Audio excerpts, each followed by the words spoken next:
Donc bon, aujourd'hui on va apprendre à faire un savon.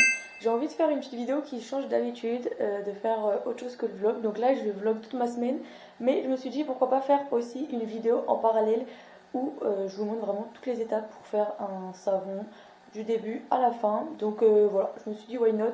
Je vais tester, on verra si le format vous plaît, si j'ai assez de contenu pour faire ce genre de choses. Donc aujourd'hui je vais devoir faire un savon pour une commande personnalisée pour un mariage. Donc j'ai commandé le tampon, il est arrivé, il faut que j'aille le chercher. Et en attendant je vais faire le savon et je me tâte à faire soit que le savon pour cette commande personnalisée ou alors à refaire un lot complet.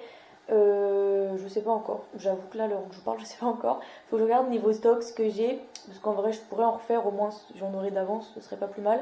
Mais je sais pas si en termes de matières premières, j'ai tout, parce que quand je fais des savons comme ça, je fais 10 kilos de savon, donc c'est quand même assez conséquent. Et je sais que j'ai certaines matières premières que j'ai recommandées, donc je suis pas sûre d'en avoir assez. Donc je vais regarder tout ça et après on s'habille et je préparerai le petit savon. Ok, c'est bon, j'ai tous les ingrédients, j'ai bien tout vérifié, donc maintenant on s'habille, je vais mettre ma blouse, les petits gants, etc. Et on y go. Il faut mettre son habit de lumière. Ok, it's time to se laver les mains avec que des chutes de savon. On a vraiment les savons les plus pourris de la collection, je vous le dis. Franchement, la phrase le cordonnier le plus mal chaussé, c'est tellement vrai. Genre chez moi, il manque tout le temps des savons, des shampoings. À chaque fois, je récupère les plus pourris d'ici, ceux que je sais que je vais pas vendre.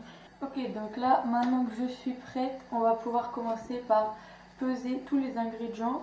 Moi, généralement, je commence toujours par les beurres, parce que vu qu'après, il faut qu'ils fondent, ça me permet de faire les autres pendant que eux, ils fondent. Donc là, on va commencer par le beurre de karité. Et franchement, beurre de karité, c'est un des plus chiants. Parce que, encore là, en été, ça va parce qu'il est un peu plus mou. Mais alors en hiver, le truc, il est dur. Genre dur de chez dur, c'est un enfer. Donc là, aujourd'hui, je fabrique le savon Soleil des Îles. Comme je vous ai dit au début de la vidéo, en vrai de vrai, j'avais pas besoin de le refabriquer là, vu que je l'ai fait la semaine dernière ou il y a 2 semaines, je sais plus. Mais comme j'ai eu une commande de personnalisation pour ce savon là, je me suis dit quitte à en faire pour personnaliser, autant que je fasse la prod complète pour aussi mes savons moi, sachant que le Soleil des Îles c'est un qui marche le plus et surtout en été. Donc comme là l'été il arrive, je sais que ce sera pas du tout des savons perdus, bien au contraire. Donc c'est pas plus mal, au moins ça va me faire du stock pour là la fête des mères qui arrive, etc. Et d'ailleurs le savon Soleil des Îles il est pas du tout fait que pour l'été. Hein. Parce que en fait là, les gens qui ont la peau on va dire normale, qui n'ont pas de problème, qui peuvent mettre n'importe quel produit sur eux, bon bah à la limite vous c'est pas trop grave. Mais par contre les gens qui ont des réelles problématiques, etc. Ce savon là il va être parfait pour les gens qui auront des taches, qui auront de l'acné, qui auront même qui veulent avoir juste la peau plus ferme pour éviter le vieillissement de la peau trop rapide, etc. Savon il est top parce que dedans il y a du curcuma, je vous le montrerai tout à l'heure. Et vraiment ça a un bienfait de malade. Et comme le savon en lui-même il est sur gras et il est vraiment très nourrissant, bah du coup ça fait que bah, la peau elle réagit pas mal quoi en fait. Parce que vous voyez généralement dans les cosmétiques anti-boutons, bah, c'est un truc juste ça vous assèche la peau de malade. Donc oui ça assèche les boutons mais au final la globalité de la peau elle souffre quoi. Alors que là c'est vraiment pas le cas. Et c'est d'ailleurs ce qu'apprécient mes adolescentes dans ce savon là.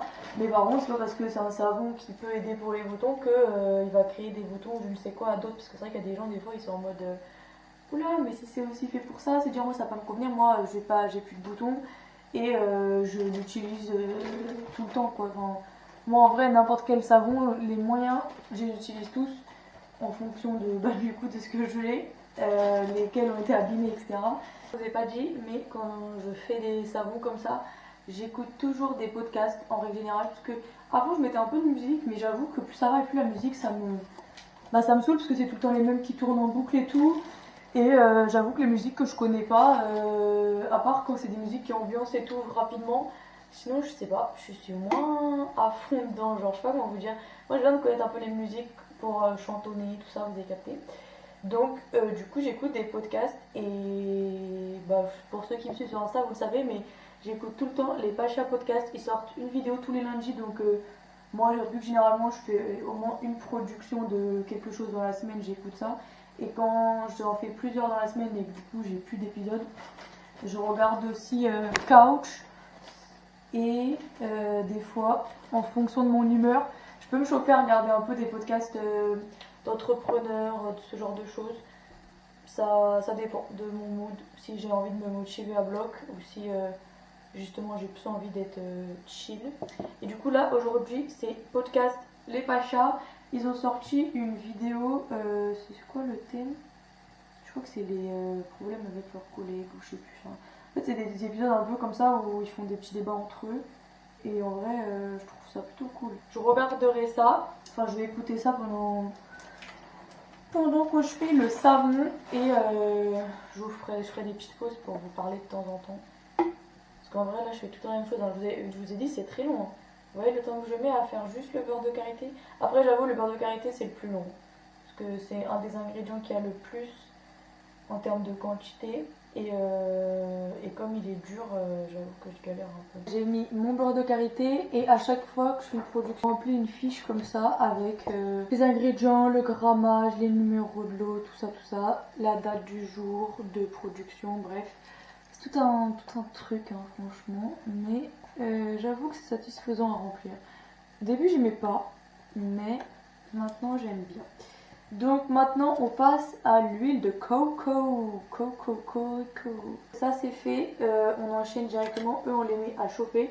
D'ailleurs j'espère que vous allez bien m'entendre après parce que vu que j'ai toujours pas acheté de micro, j'ai peur qu'on entende mal parce que quand eux ils se mettent à chauffer ça fait un boucan, c'est un peu relou.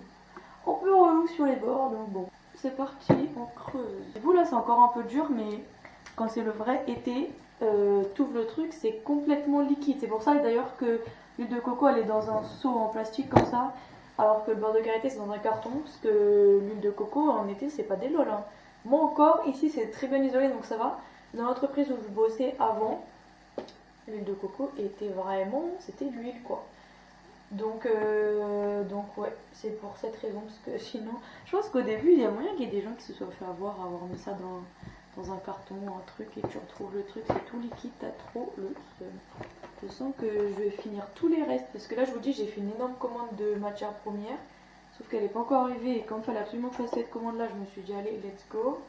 Mais avant de produire j'ai bien vérifié, j'espère que je me suis pas trompée, mais normalement ça devrait le faire, mais bon, on sait jamais quoi. Sur un malentendu, il manque un petit gras, mais ça la fout mal. Bon ça j'ai été mettre ça à chauffer. Entre temps j'ai aussi pesé l'huile de tournesol. Et là je m'attaque à l'argile jaune, curcuma et la petite fragrance naturelle au monoï. Donc on va commencer par peser l'argile jaune. Je sais pas si l'argile jaune c'est si répandu que ça, parce que autant la verte, oui, on la trouve assez facilement je trouve. Parce que moi je me rappelle qu'à l'ancienne, justement quand j'avais des boutons, j'utilisais l'argile verte. Et en vrai l'argile pour les boutons c'est vraiment bien aussi. Après faut pas en abuser, parce que par contre c'est encore une fois toujours le même problème. C'est qu'après si vous en mettez vraiment tout le temps, ça peut finir par assécher la peau quoi. Donc moi je conseille de le faire un petit masque, genre vous mettez un peu d'argile et un peu d'eau et vous gardez ça.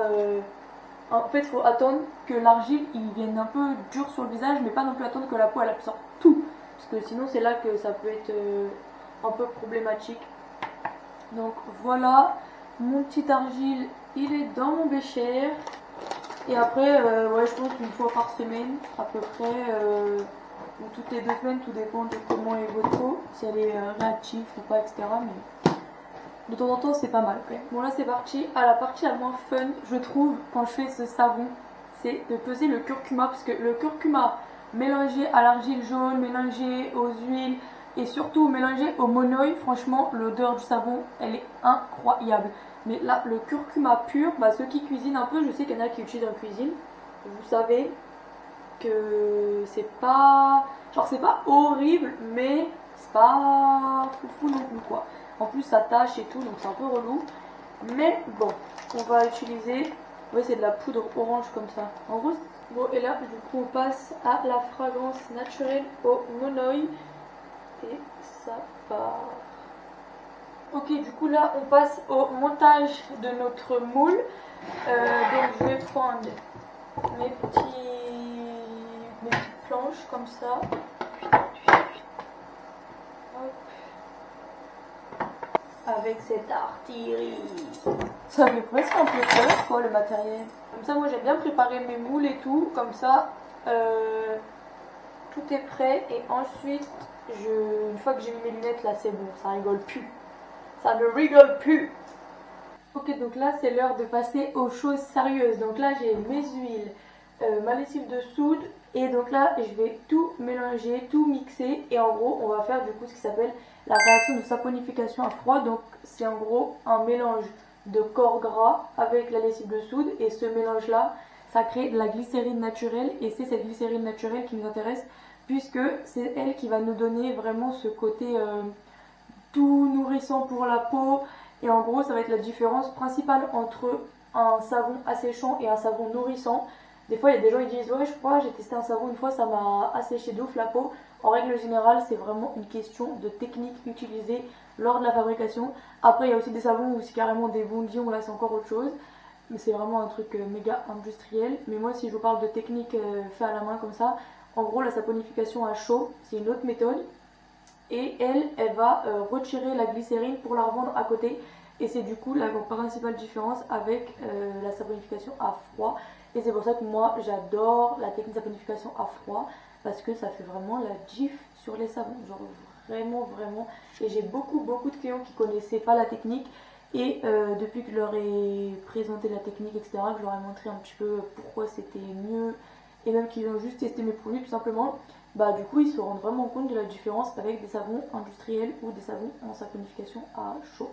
Donc voilà pour la petite explication. Parce que c'est vrai que moi je me suis rendu compte qu'en expliquant ça à mes clients, les 3/4, même quasiment les 4/4 ne savent pas ce que c'est la saponification à froid ou à chaud et n'ont même jamais entendu parler de ça. Parce que moi des fois voilà, je pose des petites questions et tout, notamment pendant mes ateliers où j'aime bien expliquer un petit peu ce que c'est. Et c'est vrai que j'ai été vraiment surprise. Alors surprise, oui et non, parce que d'un côté la saponification à froid c'est quand même un terme bien spécifique, donc la technique soit pas connue, le terme non plus, ça ne choque pas. Mais je pensais quand même que les gens savaient un peu plus qu'il y avait des différences de technique et tout. Et en fait, pas vraiment quoi. Les gens, je trouve, ils sont pas assez informés sur les différents trucs de cosmétiques. Alors oui, de temps en temps, il y a un ingrédient qui sort, comme là sur les bougies en ce moment, c'est faut faire attention à tel ou tel ingrédient, la paraffine, le machin. Donc oui, c'est vrai, il y a des ingrédients des fois qui sont où il faut faire attention. Mais il y a aussi beaucoup de choses où les gens utilisent des techniques. Il y a une marque que je ne citerai pas, mais qui propose des produits naturels a priori. Et en fait, quand tu creuses, ils disent pas que c'est des savons, ils disent que c'est des gels solides, gel douche solide, un truc comme ça. Enfin, je sais plus quel terme ils utilisent, mais en gros, c'est pour esquiver le fait que ce soit pas des savons, puisqu'ils n'ont pas le droit de dire le terme savon tant qu'ils n'ont pas fait la saponification à chaud ou à froid. T'es obligé de. Voilà, si tu dis que tu fait des savons, t'es obligé de faire la technique qui va avec. Et du coup, comme eux, ils utilisent des bondillons, bah, ils mettent un autre terme. Et il y a beaucoup de trucs comme ça où ça joue sur les mots exprès pour que ça passe crème au niveau des clients, mais que en fait la technique elle est un peu bancale quoi. Donc bref, on n'est pas là pour parler de ça, mais n'empêche que je voulais vous dire parce que c'est vrai que moi c'est des choses que je connaissais pas non plus et que j'ai appris en travaillant avec d'autres professionnels et tout. Et c'est vrai qu'il y a plein de trucs où on se dit, voilà, de l'extérieur, leur marketing il est fou. Tu te dis c'est sûr, c'est naturel, genre t'as confiance en fait. Et en fait quand tu te rends compte de... Alors moi du coup c'est encore différent parce que même les listings key et tout, je suis capable de les déchiffrer. Donc du coup je me rends vraiment plus compte. Mais quand on connaît pas ce genre de choses, parce que les listing keys c'était tellement... on comprend rien quoi. Genre si on n'est pas dans le milieu, c'est quand même très compliqué. Et du coup c'est vrai que c'est là qu'on se rend compte qu'il y a quand même beaucoup de dérivés, de trucs. Et en plus, ce qui est chiant, c'est qu'il y a de plus en plus de mots que tu n'as plus le droit de dire pour du coup bah, faire attention aux dérivés. Et quand toi tu veux faire attention à tout bien faire, bah, il y a des mots que tu veux pas utiliser. Tu es obligé de tout vérifier. Par exemple, moi là pour mon déodorant, je suis obligée de envoyer mon déo dans un autre labo pour juste confirmer que mon déo il va bien retirer la sueur, etc. Et que j'ai le droit utiliser le terme déodorant. Genre il y a plein de trucs comme ça où on n'a pas le droit d'utiliser. Par exemple, même le fait que ce soit efficace pendant 24 ou 48 heures, etc. Moi, ça, c'est un truc, je sais que mon déo il est efficace, mais j'ai pas le droit de l'écrire noir sur blanc parce que j'ai pas fait le test qui coûte 500 ou 600 balles pour avoir le droit d'écrire ça. Parce qu'il y a des trucs, bon, je le fais parce que je n'ai pas le choix, il y a des termes que je suis obligée de mettre, sinon c'est compliqué. Mais il y a aussi des trucs où, mine de rien, pour les petites entreprises comme nous, bah, c'est de l'argent qui. Enfin, ça coûte cher, quoi. Donc on peut pas se permettre de faire tous les tests possibles et inimaginables sur le marché.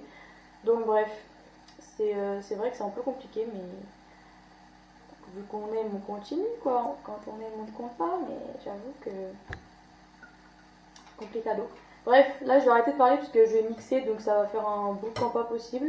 Qu'est-ce qu'elles sont bon cette fragrance de Grasse, oh my god. En fait les fragrances de Grasse c'est quand même quelque chose. J'aimerais trop un jour aller me faire un week-end à Grasse et aller chez tous les parfumeurs, les trucs, genre vraiment ça me ferait trop kiffer de faire un truc comme ça parce que rien que moi en utilisant les odeurs, je vous jure c'est une dinguerie.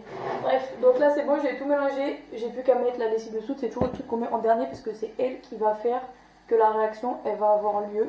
Donc voilà, là je verse ça directement dedans.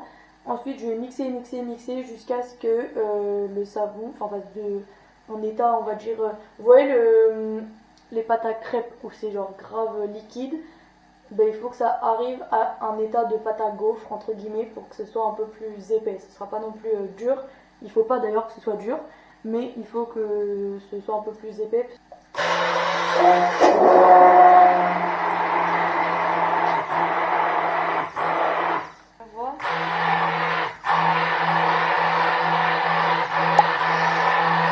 Vous voyez là c'est très liquide.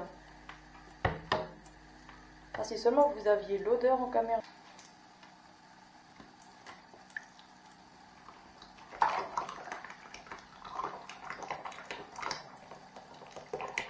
Bon ça y est, le savon il est fait. Je vais pas vous mentir que j'ai eu très chaud en faisant ce savon parce que habituellement, voilà, faut mixer quand même bien 5-10 minutes avant que ça prenne. Là, dites-vous, j'ai mixé 2 fois. Mais quand je dis 2 fois, c'est 2 tours. Là, je sens que c'est déjà dur. Je me dis, ça quand même. Du coup, je remixe un peu. Et là, je me dis, putain, ça. Vu que là, il faisait chaud. Là, en ce moment, il fait 30 degrés, je crois, ou 25. Mais genre, il fait vraiment chaud. Et du coup, ça a pris grave plus vite que d'habitude. Donc, du coup, j'ai eu chaud parce que je devais aller vite pour faire. En plus, quand il n'y a que le moule principal, ça va parce que voilà, faut tout verser d'un coup. Mais quand il faut que je fasse tous les petits pour les savons personnalisés, c'était chaud. Donc là, voilà, j'ai tout fait. J'ai un peu galéré, j'en ai mis partout, je vais pas vous mentir. Mais normalement, ça devrait aller, on verra demain. Mais bref, du coup, là maintenant, on attend 24 heures pour pouvoir découper le savon. Donc, ce qu'on va faire, c'est que demain, on découpera tout le savon. Et en règle générale, pour les petits savons, je les coupe en deux, mais je les tamponne pas directement. Parce que généralement, c'est pas top. Donc, voilà. De toute façon, on fera les steps ensemble jusqu'au bout et voilà, je vous montrerai tout quoi. Du coup je suis de retour à la boutique, du coup découper le savon que j'ai fait hier, une partie pour mes produits perso et une partie pour une commande personnalisée pour un mariage. J'ai reçu le tampon et tout, c'est trop beau. Voilà, je sais pas si vous allez bien voir, mais en gros il y aura écrit M et A 23/05/2026 puisque du coup c'est ce jour là qu'ils vont se marier, il y aura les initiales et tout et ce sera sur des petits savons au monoï. Donc je pense pas que je pourrais vous montrer le résultat aujourd'hui parce que généralement le temps que je découpe les petits savons, eux pour qu'ils soient vraiment bien il faut que je le fasse le lendemain, donc normalement je ferai ça demain matin. Ok, du coup là je vais découper mon gros savon et les petits, c'est l'étape du jour et en même temps je vais écouter un podcast d'entrepreneuse From Mercy to Mercy. C'est la première fois que j'écoute mais je suis tombée plusieurs fois sur elle sur TikTok. Et j'avoue que ça m'inspirait plutôt pas mal.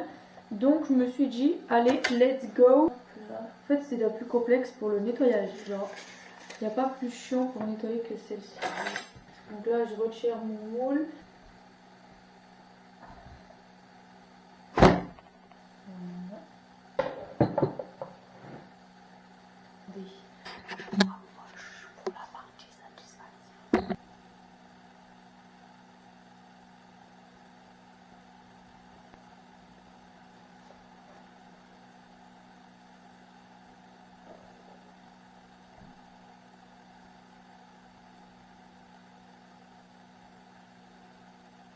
Donc là en gros je vais le découper d'abord en 3 bandes et ensuite en plein de petites bandes. Ok, c'est parti.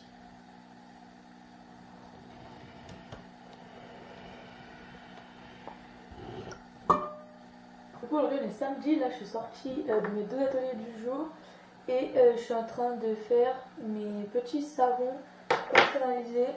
Parce que hier, comme je vous ai dit, je peux pas les faire le jour même.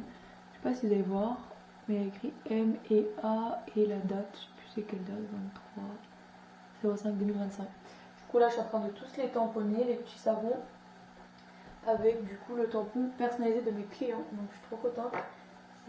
Ça va être trop beau et pour leur mariage ça va être trop cute. Je vais les mettre dans des petits pochons et tout après.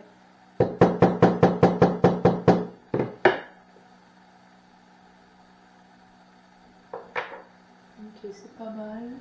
Ok, on va faire le test. Est-ce que Léane va réussir à retourner la cam? J'ai peur. Si j'appuie sur tous les boutons, ça fait rien. Non, mais là, ça décale que d'un. Laisse-moi étudier. Ah putain, ça tue en plus, c'est stylé. Oh non! Si c'était. Ce qui me choque le plus, c'est que c'est Daji qui a réussi à hier. le faire. Hier. Ça, je connaissais même pas ce mode. Ouais, mais on a déjà fait tous les boutons aussi. Bah, je comprends tous les gens qui ont galéré là maintenant, tu vois. Ok, si je mets sur ok. Ouais.